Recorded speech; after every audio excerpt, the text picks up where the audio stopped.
Guys, in today's video, I'm going to be showing you a very strong Solar Warlock build, which takes advantage of the Sunbracer exotic gauntlets. It says that these exotic gauntlets increase the duration of your solar grenades, and solar melee kills will grant unlimited solar grenade energy for a brief time. We're going to go over everything that this build has to offer. But before we do, if you're going to enjoy the video, remember to leave a like and subscribe to the channel if you haven't done so already. A lot of you guys who watch my content aren't actually subscribed, so if you do that, that would be very appreciated, and we're so close to hitting 400 subscribers, and I know that we could hit that. So hit the subscribe button, it would mean a lot. Let's just get into today's video. First off, just going to show you the build here with the preview. You can pause the video and copy everything that you see on screen now. There will also be a dim link in the description if you want to copy it there as well. Now we're going to go over everything that this build has to offer, starting with the subclass breakdown. Super here, Wall of Radiance, just because it's really strong. Class ability Phoenix Dive, because it has the shortest base cooldown of any of the class abilities that you can get on Warlock, followed by Burst Glide, because it's the best jump to use on this class. Then we have Incinerator Snap. The reason I'm using Incinerator Snap over Celestial Fire is because Incinerator Snap's projectiles will grant the ability to ignite targets. If you hit 4 of these projectiles on a single target, that target will ignite. This ignition effect will then cause a massive solar explosion, which will be guaranteed to kill any target within its radius. This ignition effect, because it comes from the melee, will proc your Sunbracers, meaning that you will get unlimited solar grenade ability for a brief period of time, which is what you're going to want to be doing with this solar build. For the aspects here, we have Touch of Flame, which will buff your solar grenades to further increase their linger duration and periodically emit blobs of lava around its perimeter. Then we have Icarus Dash, mainly because I just don't like heat rises, and Icarus Dash provides a very good movement option for this class. Next up here we got the fragments. First up, Ember of Mercy. When you revive an ally, you and other nearby allies gain restoration, but mainly picking up a fire sprite will grant you restoration. This fragment also gives a +10 to your resilience stat. Next we have Ember of Ashes, where you apply more scorch stacks to a target.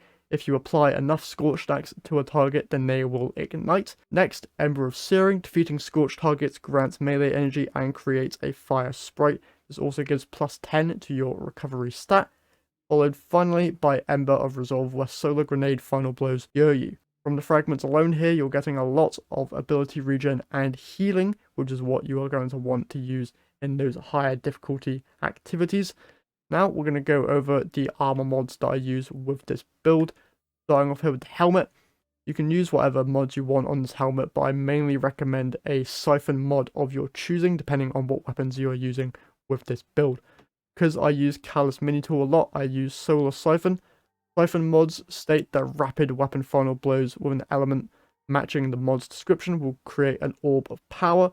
Orbs are very useful for both ability regen for this build as well as supers for you and your teammates. Now for the gloves here, we have firepower. Your grenade final blows create orbs of power. Followed next by momentum transfer, where causing damage with a grenade reduces your melee cooldown. Finally for the glove here, we have melee kickstart. When your melee energy is fully expended, you gain melee energy. Additionally, your armor charge is consumed and you gain additional melee energy for each stack of armor charge. For the chest piece here, you just got resistance mods. I normally use Concussive Dampener and Sniper Resistance. You can change these mods to whatever resistances you currently need in the activity you are doing. For the boots here, we got Stacks on Stacks, where picking up an Orb of Power grants 1 additional stack of armor charge. This reduces the amount of orbs I need to acquire in order to gain max stacks, to gain the most amount of melee energy back from a melee kickstart. Finally, for the boots, we have 2 Invigoration mods, which will reduce melee cooldown each time I pick up an Orb of Power. Finally, for the class item here, I'm running 3 Outreach mods, which will reduce my melee cooldown whenever I use my class ability. Now, we're going to break down this build even further by telling you how you can use this build for both ad clear as well as boss damage. That mainly comes from the Sunbracers here with the buffs they provide to your solar grenades, as well as primarily the aspect Touch of Flame.